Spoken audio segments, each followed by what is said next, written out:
Alright, here we go. This is Pops with the final update on his wheel horse. It's about 40 years old. Old style iron. Back in there is a tube, piece of pipe. Like an 1.5-inch pipe connecting the tiller to the front gearbox. Gearbox is cast iron. There's a high-low range lever and a forward and reverse. There's your adjustment for the angle up and down of the arms of your tiller handles, and then their T-handle there for your swing. Now, of course, the throttle cable. This thing didn't have any spark when I started, so I took it off, cleaned the points. I found a mouse chewed the wire for the condenser, so I put a piece of heat shrink over it. Turned out the piece of heat shrink I had was a very nice patch of stuff.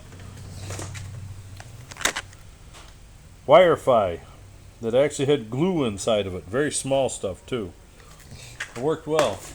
Heated up, it shrunk, the glue stuck, covered it up beautifully. So I put the condenser in, cleaned the points, checked the gap, spun her over by hand, got some spark. Now my spark tester is an old, I think it's an L78 or something. It's out of an old 20 horse Mercury outboard. It's a surface gapper. So it has to jump in the neighborhood of, I think, 80 thousandths.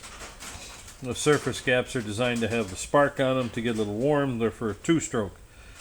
And they kind of electrode in the center, porcelain comes right up there, and you can spark in the entire circle. Very reliable. But you can't get any heat on them, so they can carbon up in places like this. In a two-stroke on outboard, they stay clean. So after I got spark, the next thing was put it all back together. Because I disturbed 3 of the head bolts to do that, I went around afterwards and snugged these 3 up, and then found what the torque was. But basically, I snugged these 3 up and then took the others out one by one, and I made sure there was never C's on all of them. And these things tend to rot and cause trouble. So I torqued that down. The flywheel torque is 33 foot-pounds, 30 to 33. And the head bolt torque was, I believe, 12 to 16. So they're all at 15. Double-checked, triple-checked. Put a new spark plug in, J17 LM equivalent. And all I did with the carburetor was drain the bowl. Now I've used, this is last year's fuel, but it had stabilizer in it. So once I drained the bowl out, it changed color, was a little more clear. Then you could feel it on your hands that it was cool and evaporating. And so I put it back together and gave it a pull and fired right up. So we're all golden there. Now this one is a carburetor that would work on here that had the wrong choke lever, and since I didn't have the right one to put on there, I bent it all up so that the thing could work. And it works well. No primer on this one. I had a primered style chokeless carburetor for an what was it? TNT 120 Toro. And it was a 5-horse engine. This is a 6-horse. So I opened up the main jet with a jet drill or what do you call it? Torch tip cleaner. Got a little more gas in it. And used the primer. I had to put a shield on it because the primer was on the side with the exhaust. Put a metal shield on it, and I had that on there for 20 years plus. But we'll go with 20 years, and it worked beautifully. And then finally I ordered the semi-appropriate carburetor for it. Stuck it on there. And it's been working good ever since. Believe it or not, the torque of the engine is the same with the 2 carburetors, and the throttle being the only thing in there, no choke. The Venturi was much smaller than the other carburetor.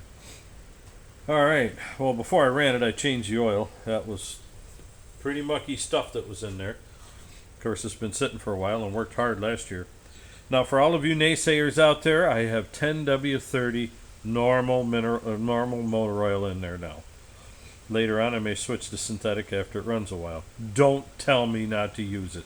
This engine's had 10W30 synthetic, non-synthetic blends in it for 30 years. It doesn't matter. It doesn't care. Why? How do I know? Almost 30 years, please. Alright, when I got it running, these things are 3,600 RPM engine. Nope, not in my case. Pulled out the tachometer, it's set at 3,000.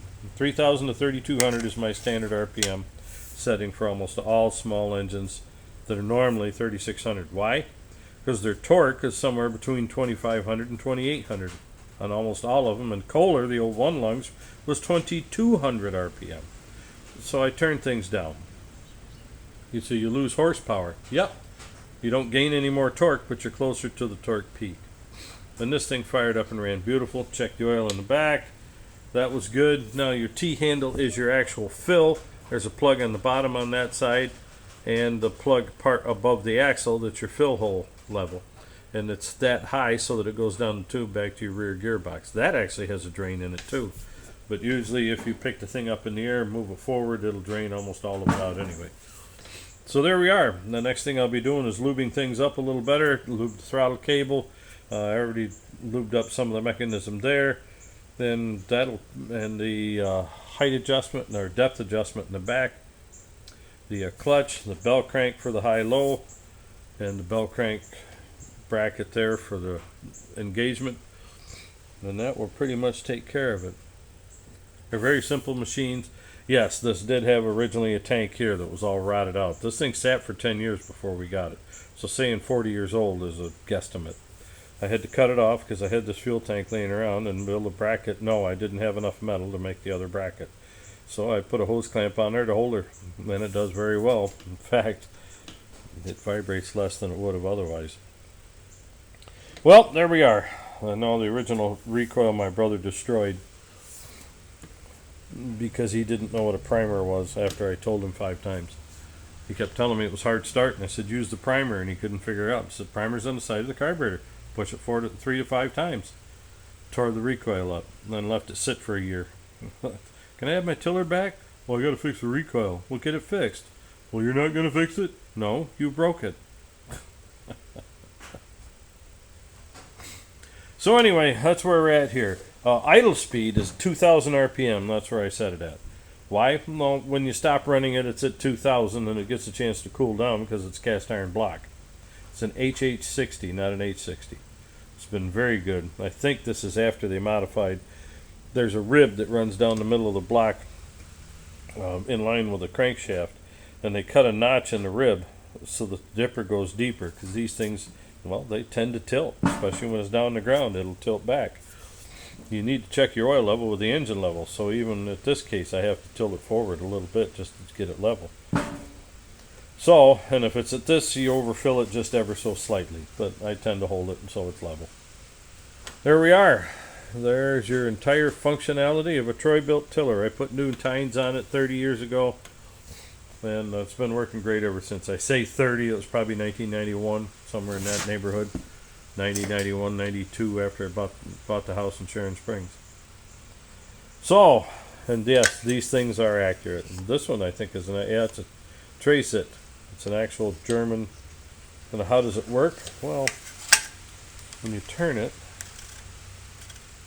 no, that's not going to turn well for me, is it? I was hoping to be able to hold the base and turn the top. The two parts turn separately. Hang on. There we go. It's still not going to turn, but at least I can show you. This upper ring here, they separate here. That's your plastic rivet. And you turn this in and out, there you go, until you get it to vibrate. And when it vibrates the most, the widest, then you're near your RPM. And that works perfect for 2,000 and 3,000. If you bend the wire, you crack the thing. I had one of them, I put a screw in here. It still worked, but it wasn't the best. These things are cheap, 25, 30 bucks, I think. And they're very accurate. So anyway, yeah, Briggs doesn't recommend junk. There you are. Time for me to put some air in the tires and finish the lubing. One very old tiller back in service.